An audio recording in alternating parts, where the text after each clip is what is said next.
بسم اللہ الرحمن الرحیم۔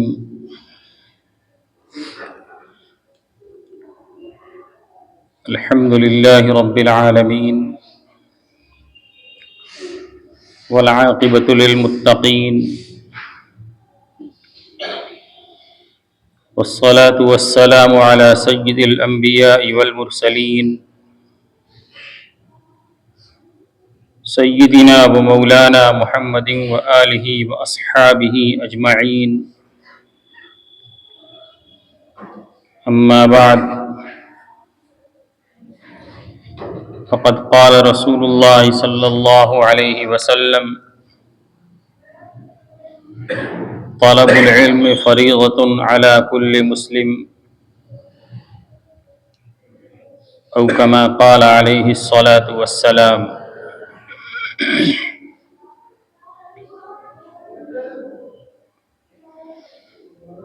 میرے محترم بھائیوں، دوستوں، بزرگوں،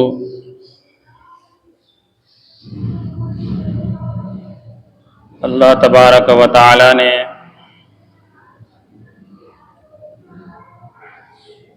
اس کائنات کے اندر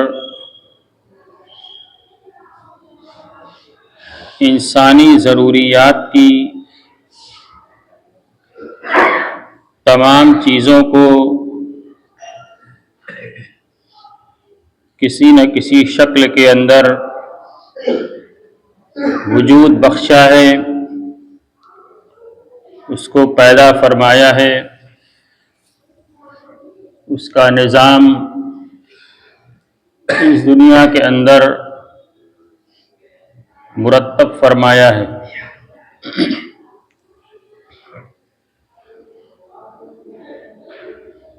لیکن ان ضرورتوں کو پورا کرنے کے لیے اس کے طریقے اور اس کے حصول کی کچھ محنت ہے جس کو اس دنیا کے اندر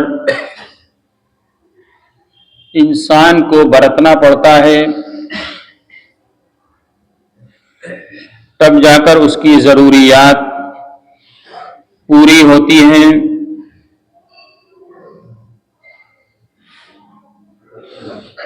وہ طریقے اور وہ ضابطے کیا ہیں، اس کے لیے علوم اور فنون کی ضرورت پڑتی ہے کہ کس طریقے سے ہماری ضرورت پوری ہوگی۔ میں نے دو لفظ استعمال کیا: علم اور فن۔ یہ دو چیزیں ہیں، لیکن بنیادی طور پر پوری انسانیت کو اس دنیا میں دونوں چیز کی ضرورت ہے۔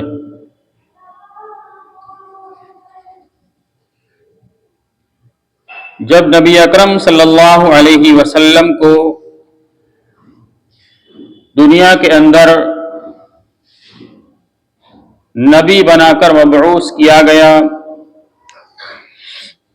تو آپ صلی اللہ علیہ وسلم نے نبوت ملنے کے بعد ایمان اور دعوت کی محنت کے ساتھ ساتھ جس چیز پر سب سے زیادہ زور دیا، جس چیز کے نظام کو سب سے زیادہ مرتب فرمایا، جس چیز کے اوپر لوگوں کو آمادہ فرمایا، جس کے حصول کے لیے جد و جہد کو اللہ کے راستے میں جہاد کے برابر قرار دیا، وہ علم دین کا حصول ہے۔ چنانچہ آپ حضرات جانتے ہیں کہ جب آپ کو نبوت سے سرفراز کیا گیا اور آپ نے مکہ کے اندر لوگوں کو ایمان کی دعوت دی، اللہ کی وحدانیت کی طرف اور اپنی رسالت کی طرف لوگوں کو بلایا، تو اس کے بعد مکہ کے اندر کیا حالات بنے، آپ کے اوپر کتنا ظلم کیا گیا، کون سا وہ ناروا سلوک تھا جو آپ کے ساتھ نہیں کیا گیا، اور آپ کے ساتھ ساتھ جو لوگ آپ کے دین کو قبول کر لیتے ان کے اوپر ہر طرح کے ظلم کو روا رکھا گیا اور ان کو دین سے روکنے کے لیے ہر حربے استعمال کیے گئے۔ مجھے اس وقت اس کو ذکر نہیں کرنا ہے۔ ان تمام مظالم اور حالات کی نادرستگی کے باوجود، حالات کی ناموافقت کے باوجود، آپ نے ایمان کے ساتھ ساتھ تعلیم کو لوگوں کے درمیان عام کرنے کی کوشش کی، اور اس کے لیے اول دن سے آپ نے نظام مرتب فرمایا۔ چنانچہ مکہ کے اندر دار ارقم وہ مسلمانوں کے لیے پہلی درسگاہ تھی، جہاں آپ صلی اللہ علیہ وسلم اپنے فرائض نبوت کو اور مقصد بعثت کو تعلیم کی صورت میں لوگوں کے سامنے پیش کرتے، جس کو قرآن پاک کے اندر اللہ تبارک و تعالی نے فرمایا ہے لقد من اللہ علی المؤمنین اذ بعث فیہم رسولا من انفسہم یتلو علیہم آیاتہ ویزکیہم ویعلمہم الکتاب والحکمہ، کہ اللہ تبارک و تعالی نے ایمان والوں کے اوپر احسان فرمایا کہ ان میں انہی کے درمیان سے ایک رسول بھیجا جو ان کے سامنے قرآن پاک کی آیتوں کی تلاوت کرتا ہے، ان کا تزکیہ کرتا ہے، ان کی صفائی کرتا ہے، ان کو کتاب کی باتیں سکھلاتا ہے۔ یہ تلاوت کتاب اور تعلیم کتاب یہ آپ صلی اللہ علیہ وسلم کے مقصد بعثت میں سے، اور آپ نے اول دن سے دار ارقم کے اندر حالات کی تمام ناموافقت کے باوجود آپ نے اس عمل کو شروع کیا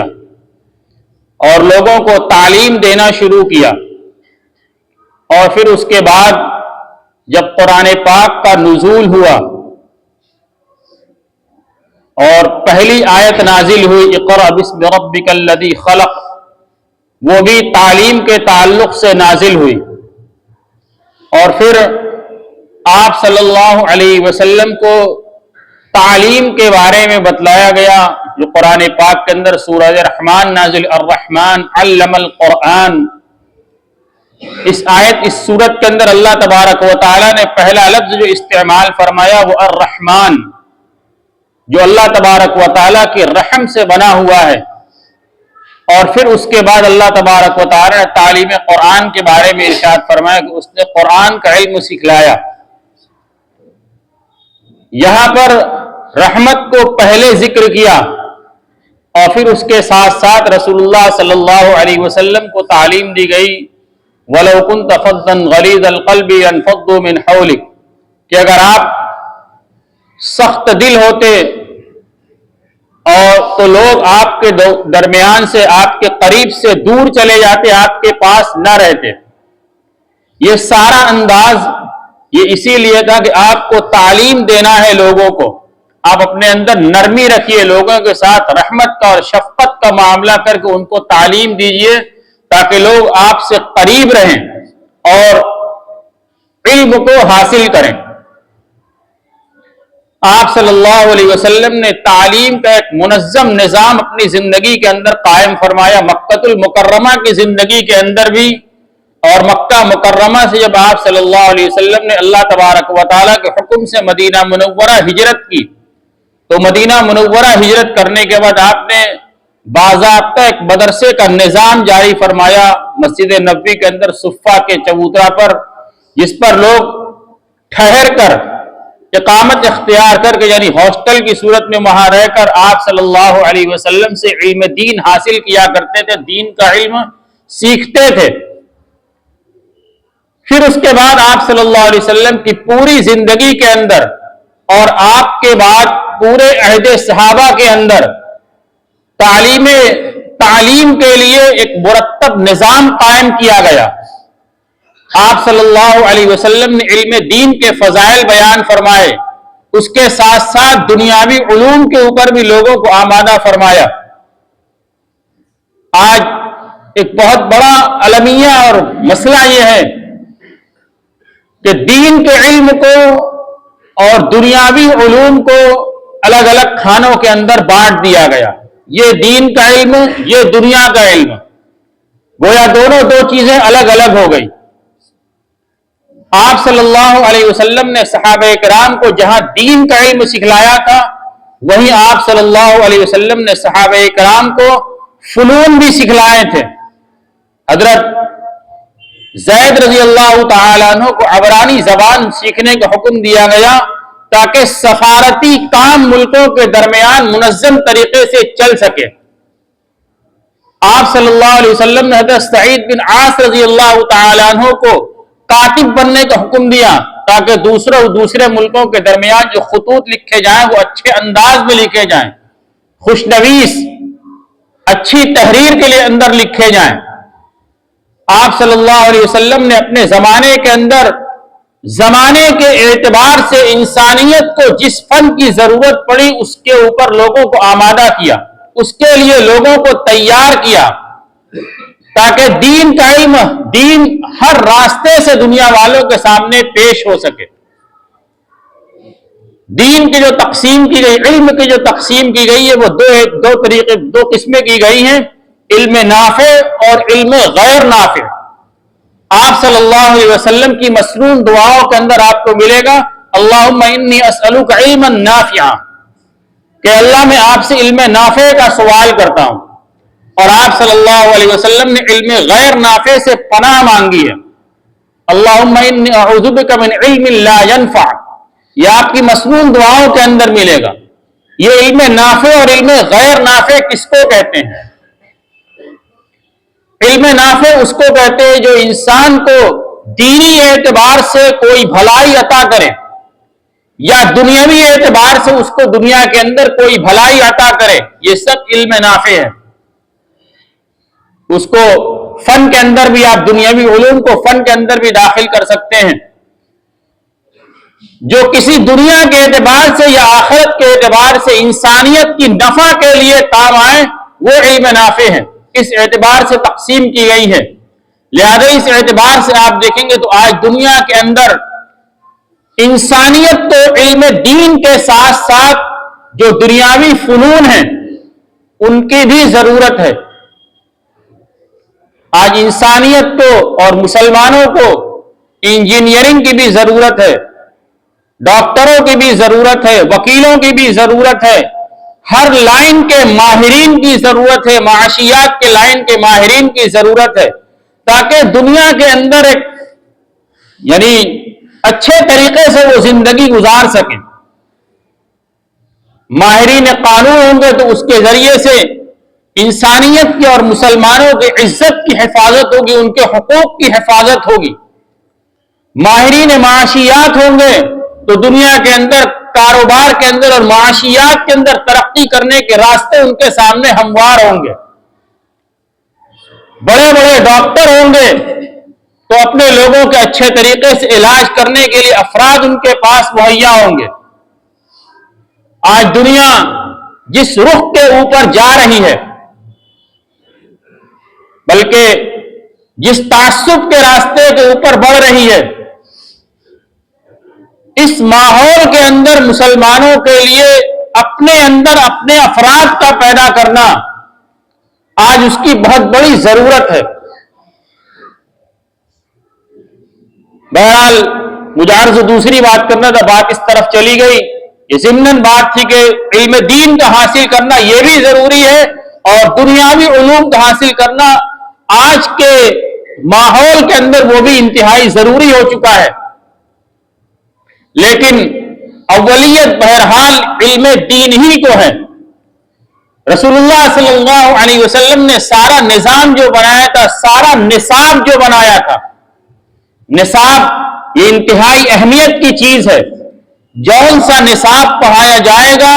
جس نصاب کو آدمی پڑھ کر تیار ہوگا، اسی نصاب کے طریقے پر اس کی سوچ پروان چڑھے گی اور پھر اسی اعتبار سے وہ اپنی زندگی پوری گزارے گا. جو نصاب اس کو پڑھایا جاتا ہے بچپنے کے اندر، وہ نصاب اس کے اندر اس طریقے سے رچ بس جاتا ہے کہ اس کا نکالنا انسانیت کے لیے تو کم سے کم ناممکن ہو جاتا ہے. اللہ تبارک و تعالیٰ کی اگر مدد شامل حال ہو جائے تو الگ بات ہے، ورنہ انسان اپنی محنت سے بچپنے کے اندر لکی ہوئی کھینچی ہوئی لکیر کو مٹا نہیں سکتا. جو نصاب اس کو پڑھا دیا جائے گا وہ پتھر کے لکیر کے طریقے سے اس کے ذہن کے اندر پیوست ہو جائے گا. لہذا اس بچپنے کے زمانے کے اندر ہمیں اپنے نونہالوں کے ذہنوں کے اندر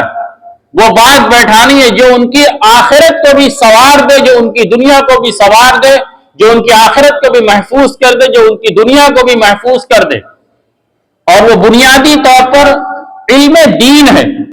دین کا علم ہے، دین کی بنیادی باتیں ہیں. آج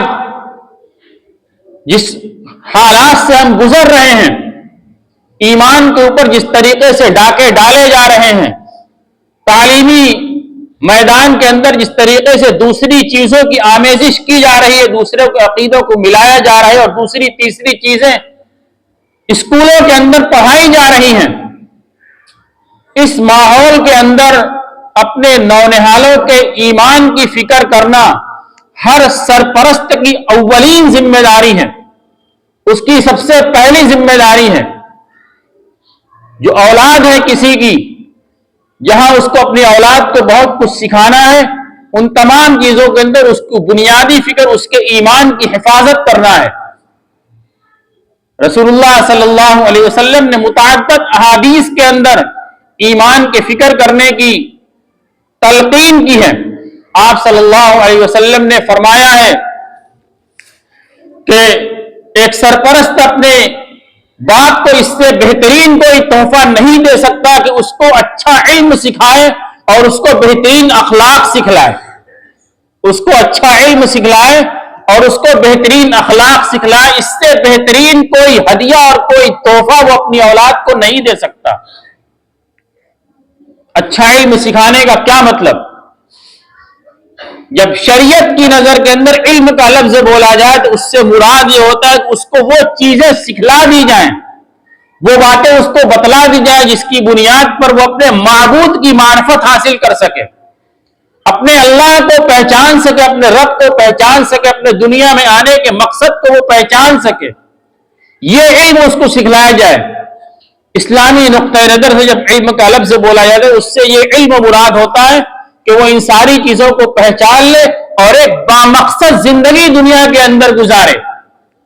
ہم دنیا کے اندر کیوں آئے اس کو وہ سمجھ کر زندگی گزارے. تو سب سے پہلی بنیادی فکر ہر سرپرست کی یہ ہونی چاہیے کہ اس کے بچے کے اندر اور ان کے نونہالوں کے اندر یہ چیزیں پیدا ہو رہی ہیں یا پیدا نہیں ہو رہی ہیں. اور آپ صلی اللہ علیہ وسلم نے صرف سرپرست کی ذمہ داری یہ نہیں بیان کی ہے، بلکہ آپ صلی اللہ علیہ وسلم نے پڑوسیوں کو بھی مخاطب فرمایا ہے کہ کیا حال ہے لوگوں کا کہ وہ اپنے پڑوسیوں کی فکر نہیں کرتے ہیں، ان کو دین کا علم نہیں سکھلاتے ہیں، ان کو واعظ نہیں کرتے ہیں، ان کو امر بالمعروف نہیں کرتے ہیں، ان کو نہی عن المنکر نہیں کرتے ہیں. آپ نے سرپرست سے آگے بڑھ کر پڑوسیوں کی بھی ذمہ داری بتائی. اس سے معلوم یہ ہوا کہ یہ ذمہ داری معاشرے کے ہر فرد کی ہے، اپنے اعتبار سے بھی، یعنی اپنے گھریلو اعتبار سے بھی اور اپنے معاشرے کے اعتبار سے بھی، کہ اپنے معاشرے کے اندر رہنے والا ہر فرد اس طریقے سے زندگی گزارے کہ وہ اس کو یہ علم حاصل ہو جائے کہ میں دنیا میں کیوں آیا ہوں، میرا رب کون ہے، میری پیدائش کا کیا مقصد ہے، میرے اوپر کیا حال طاری ہونے والا ہے، مجھے دنیا سے جانے کے بعد میرے اوپر کیا کچھ ہونے والا ہے، میرے ساتھ کیا گزرنے والی ہے، وہ سب کچھ جانیں. یہ ہر ایک کی ذمہ داری ہے. لہذا آج کے ماحول کے اندر علم دین کا خود سیکھنا اور اپنے نونہالوں کا سکھانا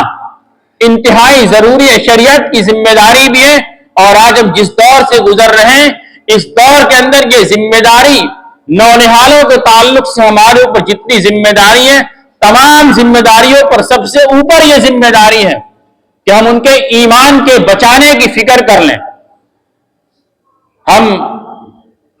یہ جو وقت گزر رہا ہے، مہینہ جو گزر رہا ہے، رجب کا مہینہ ہے، پھر شعبان کا مہینہ ہے، اس مہینے یعنی اسی مہینے کے اندر ہماری تمام مساجد کے اندر مکتب کا نیا سال شروع ہونے والا ہے۔ ایڈمیشن بہت پہلے سے شروع ہو چکا ہے، مکتب پھر کھلے گا 2-4 روز کے بعد۔ تو جو ابھی اس سے محروم ہیں، ان کے بچے مکتب تک نہیں پہنچے اور مکتب کی عمر کو پہنچ چکے ہیں، وہ اپنے بچوں کو تمام ترجیحی بنیاد پر اپنے بچوں کو مکتب کے اندر داخل کریں۔ یہ مکتب کا نظام ہمارے بچوں کے دین کو محفوظ کرنے کے لیے ایک بنیاد ہے۔ اگر وہ بچہ یہاں تعلیم حاصل کر لے گا، یہاں جو نصاب پڑھایا جاتا ہے 5 سالہ نصاب، 6 سالہ نصاب، اس کو مکمل طریقے سے پڑھ لے گا تو اللہ تبارک و تعالیٰ کی ذات سے قوی امید ہے کہ وہ یہاں سے نکلنے کے بعد جس ماحول کے اندر بھی زندگی گزارے گا، اپنے ایمان کو انشاءاللہ وہ محفوظ کر لے گا، اپنے رب کو پہچان کر زندگی گزارے گا، اپنے آپ کو پہچان کر زندگی گزارے گا۔